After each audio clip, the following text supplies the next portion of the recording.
안녕하세요. 출근길 3분노동법 정경국 노무사입니다. 오늘은 산재보험 사각지대에 놓여 있다고 볼 수 있는 프리랜서로 일하고 있는 분들의 산재 신청과 관련해서 현실태와 문제점 그리고 어떻게 구제받을 수 있을 것인가에 대한 설명을 해볼까 합니다.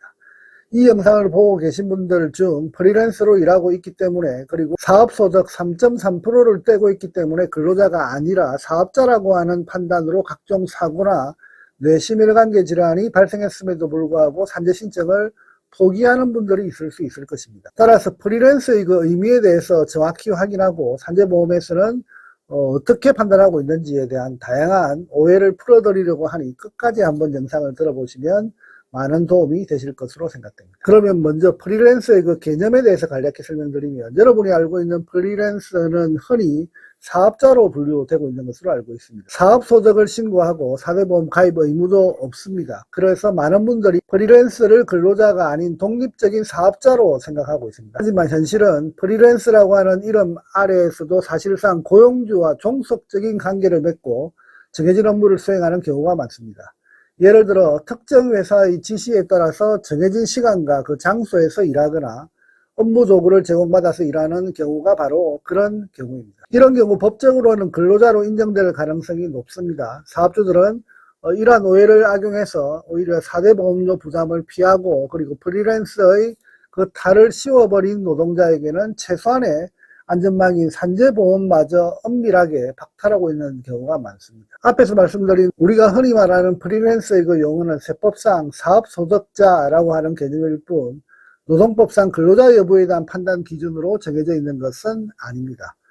노동법에서는 크게 근로자와 사업자로 나누어서 판단하고 있는데, 근로기준법상 근로자는 임금을 목적으로 종속적인 관계에서 사용자에게 근로를 제공하는 것을 목적으로 일하고 있는 자로 정하고 있기 때문에 근로자성에 대한 판단 기준이 세법상 판단하고 있는 그 기준과 상당히 다르게 적용되고 있다는 점을 잘 체크하셔야 합니다. 현재 법원은 근로자성을 판단할 때 이름이나 계약서가 아닌 실질적인 근로조건을 보고 판단합니다.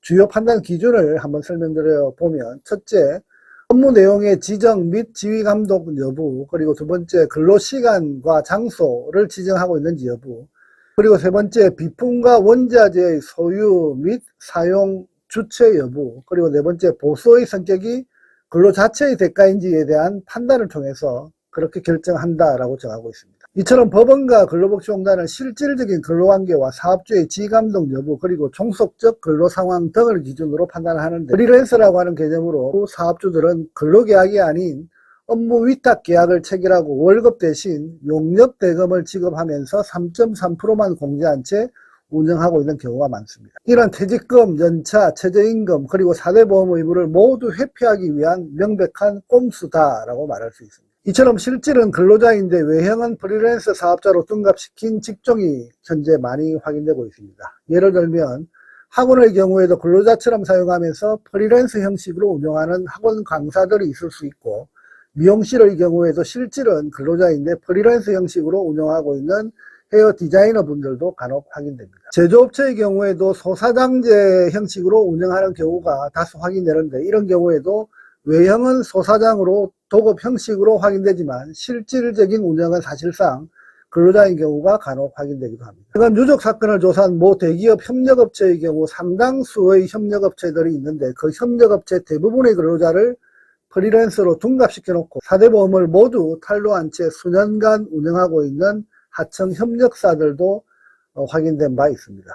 이런 명백한 사대보험료를 납부하지 않기 위한 편법인데 어떻게 수년간 근로복지공단으로부터 확인되지도 않은 채 그 방식으로 운영되고 있는지 이해가 되지 않는 경우도 있습니다. 많은 프리랜서들이 산재보험의 사각지대에 놓여 있습니다. 엄격히 말하자면 프리랜서로 씌워진 탈 속에 갇혀있는 노동자들이 사각지대에 놓여진 채 자신의 권리를 찾지 못하고 있는 분들이 많습니다. 만약 이 영상을 보고 계신 분 중에 여러분이 프리랜서의 형식으로 사업소득으로 3.3% 세금을 납부하면서 일하고 있지만 실제 사업주로부터 지휘감독을 받으면서 통제를 받으면서 그리고 근로자와 동일하게 일하고 계신 분이 있다면, 그리고 그렇게 일하던 중 사고나 질병이 발생했다면 반드시 산재전문노무사와의 상담을 통해서 근로자성 여부를 확인한 후 산재보험 보호 범위 속으로 들어와서 각종 권리를 제대로 찾으시길 바라면서 오늘의 주제 영상을 마치도록 하겠습니다. 감사합니다. 여의도 노무법인은 대표 노무사가 직접 조사하고 분석하고 최종 결론까지 책임있게 진행합니다.